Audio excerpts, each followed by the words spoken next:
Pernah tidak kamu menaruh kepercayaan penuh pada seseorang, lalu melihat dia menukarnya dengan surat palsu dan kontrak gemuk? Kalau kepercayaan itu pecah, cukupkah kata maaf atau harus ada harga yang benar-benar terasa di badan? Malam itu kota panas dan angin lengket di kulit. Kamera live menyala di atap gedung, dan sorot lampu memotong gelap seperti pisau dapur. Di tengah sorot itu berdiri seorang pria yang dulu dieluk-elukan sebagai anak ajaib startup yang murah hati. Namanya Rafa, dan ia mengangkat ponsel seperti mengangkat pengakuan. Saya bohong soal program donasi dan saya akan bicarakan semuanya malam ini. Komentar meledak seperti kembang api yang tidak punya jam malam. Di jalan bawah sana, ada seorang perempuan yang menatap layar dengan rahang kaku dan mata yang lelah. Ia adalah Nara, dan ia tahu kalimat itu datang terlambat. Butuh 3 tahun untuk satu kalimat itu, dan tetap saja rasanya pendek. Mari kita mundur sedikit saja, agar kepala tidak pusing oleh ledakan komentar.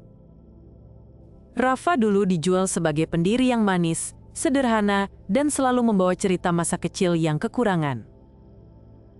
Ia meluncurkan produk gaya hidup yang katanya menyisihkan sebagian laba untuk beasiswa anak kurang mampu.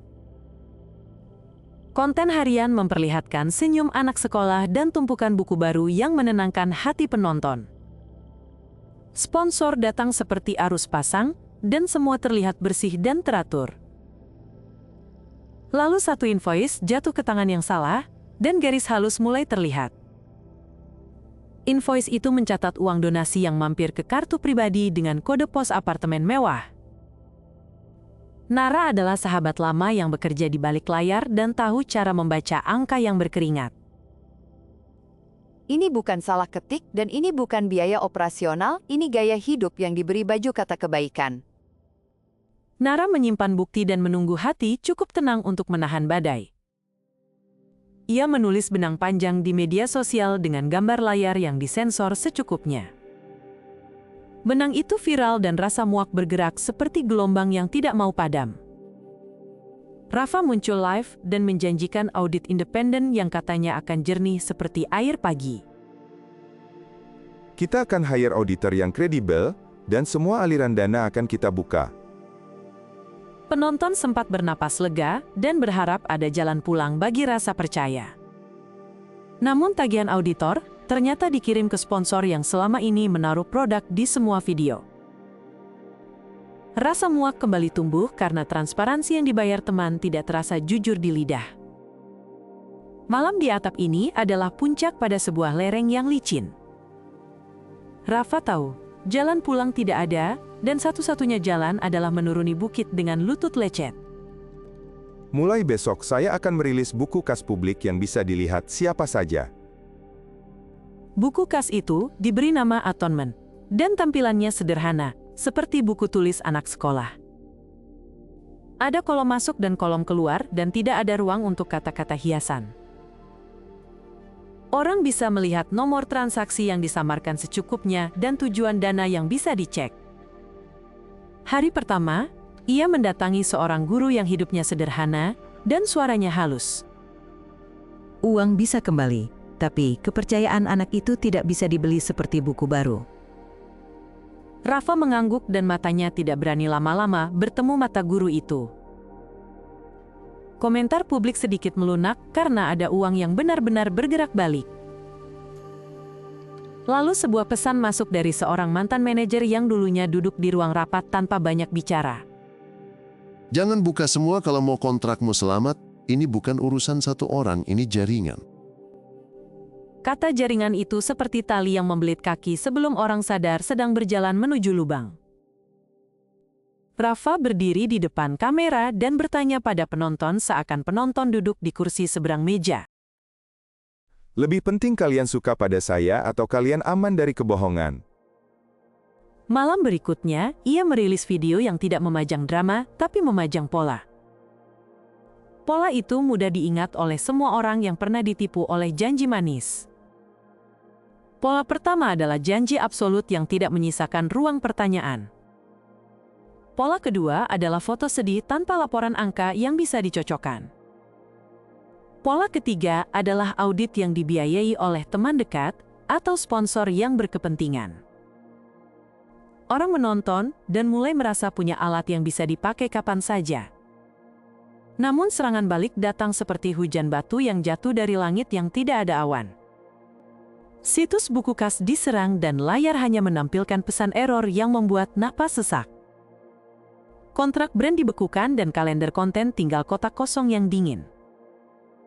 Rafa duduk di studio kecil dan menatap kursi kosong di samping kamera. Kalau ini cuma strategi PR, kenapa rasanya seperti kehilangan anggota tubuh? Nara menonton dari jauh dan rasa marahnya tidak lagi hangat, rasa itu berubah jadi kelelahan. Gue tidak mau lihat dia dihancurkan, gue mau kebiasaan bohong berhenti jadi budaya. Nara datang ke studio tanpa kamera yang menyala dan tanpa naskah yang rapi. Kalau mau menebus, berhenti pikir panggung dan mulai pikir kebiasaan sehari-hari. Mereka sepakat membuat panduan singkat untuk publik agar tidak terseret narasi kebaikan palsu. Panduan itu memiliki 5 langkah dan setiap langkahnya sederhana. Cek siapa penyalur, cek nomor rekening, cek pihak audit, cek laporan berkala, dan cek kanal pengaduan. Rafa setuju untuk menandatangani pelepasan sisa saham yang akan diserahkan ke yayasan independen. Kalau saya gagal menyelesaikan 30 hari penebusan, maka kepemilikan saya hilang, dan itu tercatat di buku kas. Langkah ini bukan pidato dan bukan janji kosong karena ada dokumen yang bisa dilihat kapan saja.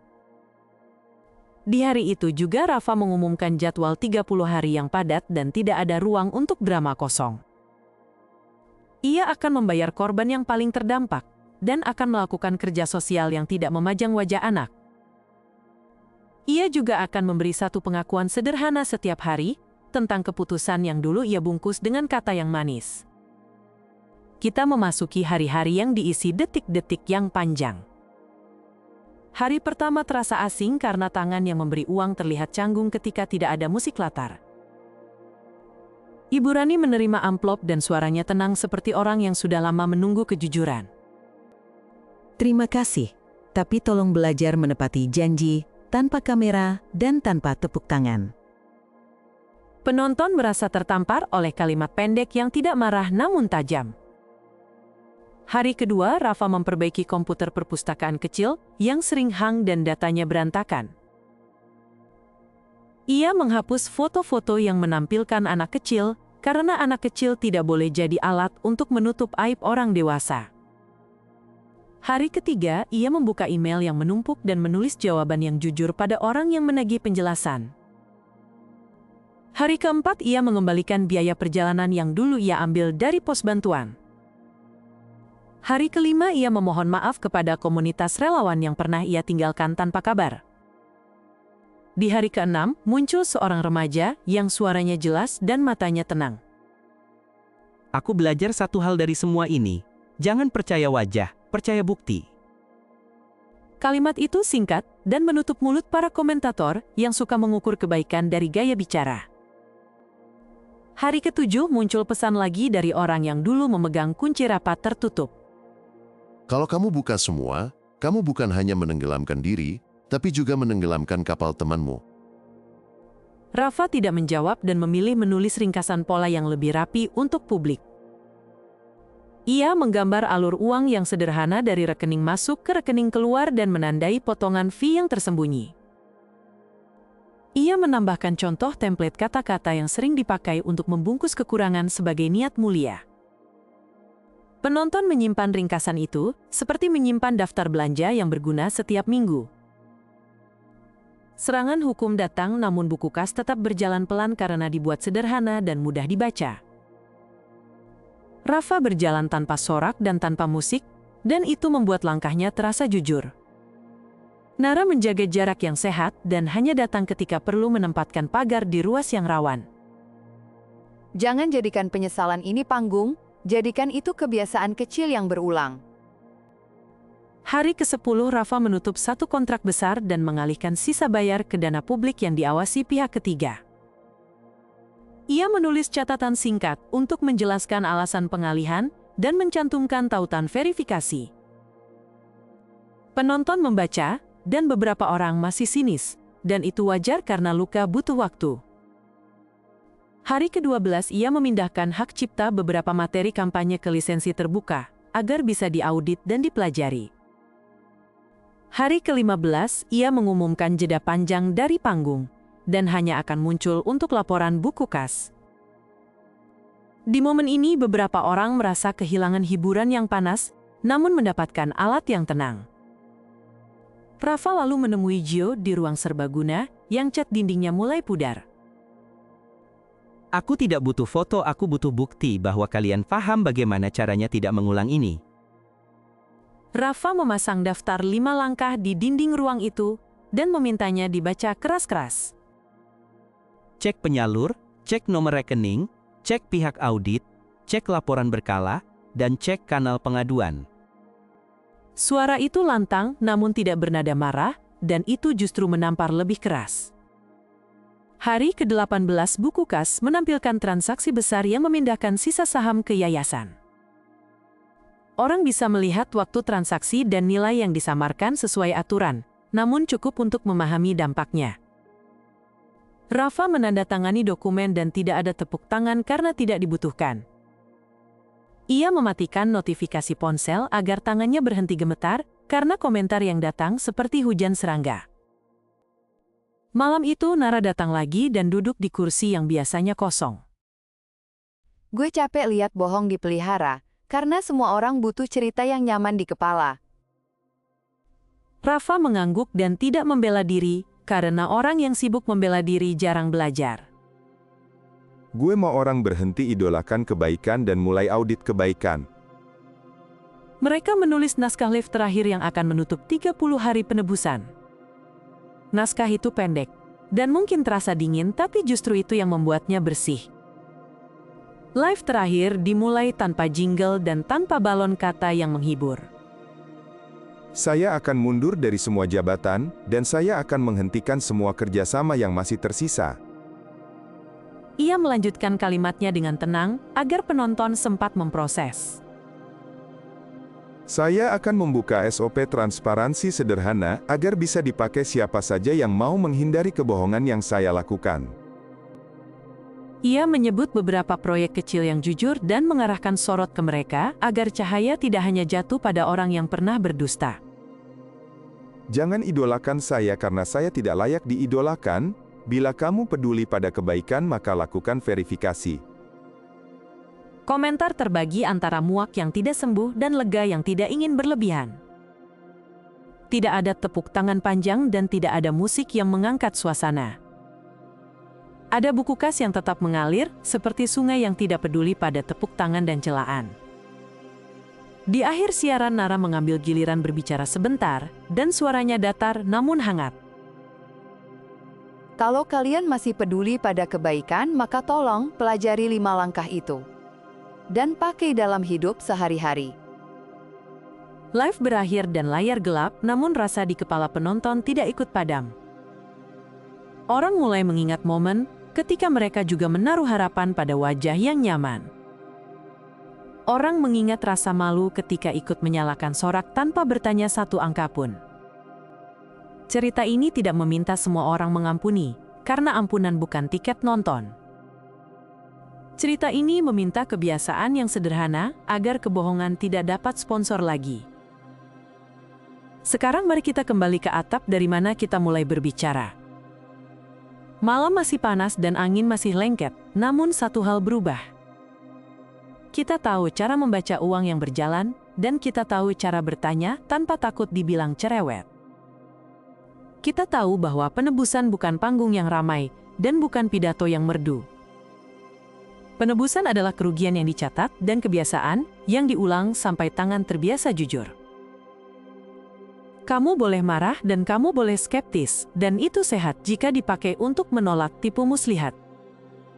Kamu boleh menolak idolamu sendiri bila idolamu mengajakmu mematikan akal sehat. Dan bila suatu hari kamu sendiri menginjak kepercayaan orang, maka ingat bahwa maaf adalah pintu tetapi harga adalah jalannya. Aku ingin kamu menyimpan satu kalimat pendek yang lahir dari cerita panjang ini. Jangan idolakan kebaikan, audit kebaikan dengan alat yang sederhana namun tegas. Sekarang aku mau bercerita sedikit tentang rasa yang tersisa pada beberapa orang yang terlibat. Ibu Rani pulang membawa buku yang benar-benar dibeli dari uang yang benar-benar sampai ke tangan yang perlu. Gio menempelkan daftar 5 langkah di papan pengumuman dan menunjuknya setiap kali ada ajakan donasi. Nara menutup laptop lebih cepat pada malam-malam tertentu agar pikirannya tidak dirusak oleh komentar yang keras. Rafa belajar membuat jadwal yang tidak memberi ruang pada polesan kata yang memabukkan. Ia bangun pagi dan bekerja tanpa kamera agar otot kebiasaan bergerak tanpa sorak palsu. Beberapa orang tetap menyimpan rasa curiga, dan itu bukan bencana, karena curiga bisa menjadi pagar yang menjaga taman. Beberapa orang memilih pergi dan tidak pernah melihat lagi akun-akun yang dulu mereka cinta. Itulah harga dari kebohongan yang lama dipelihara, ia tidak bisa dibayar sekali dan selesai. Harga itu dibayar dalam banyak hari yang sepi, dan banyak pilihan yang tidak nyaman. Disinilah tempat kita meletakkan moral yang singkat dan tidak manis. Kepercayaan tumbuh saat kebenaran punya kebiasaan yang berulang dan terlihat. Jika ingin dipercaya, maka biasakan dirimu pada cahaya yang bisa diperiksa kapan saja. Tidak perlu pidato panjang dan tidak perlu drama mahal, dan yang kamu butuhkan adalah catatan yang bisa dicek. Aku tahu kamu sibuk, dan aku tahu hidupmu sudah penuh pertanyaan yang lelah. Karena itu aku berbagi alat yang ringan, dan bisa kamu bawa kemana-mana tanpa beban. Saat kamu bertemu janji yang terlalu manis, maka tarik napas dan cek aliran uangnya. Saat kamu melihat foto sedih, maka tanyakan laporan angka yang membuat foto itu tidak menjadi komoditas. Saat kamu dengar kata audit, maka tanyakan siapa yang membayar dan bagaimana laporannya dibuka. Saat semua pertanyaan itu dijawab, maka kepercayaanmu akan tumbuh pelan namun kuat. Aku ingin menutup cerita dengan nada yang jujur dan akrab agar kamu tidak merasa ditinggal di kegelapan. Terima kasih sudah mendengarkan cerita ini sampai akhir dengan telinga yang sabar. Kalau kamu suka cerita seperti ini, maka tekan tombol suka agar sinyal sampai pada kami. Kalau kamu ingin dengar cerita lain, maka tekan tombol subscribe agar kamu tidak ketinggalan. Tinggalkan komentar tentang bagian mana yang paling mengganggumu dan bagian mana yang membuatmu lega. Kalau kamu ingin mendukung channel ini, maka ada QR Code di kanan bawah dan juga tautan di deskripsi. Di deskripsi juga ada karya lain dari seri yang sama sekali berbeda dan mungkin cocok dengan selera malammu. Sampai jumpa di cerita berikutnya, dan semoga kamu membawa pulang alat kecil yang menjaga langkahmu tetap jujur.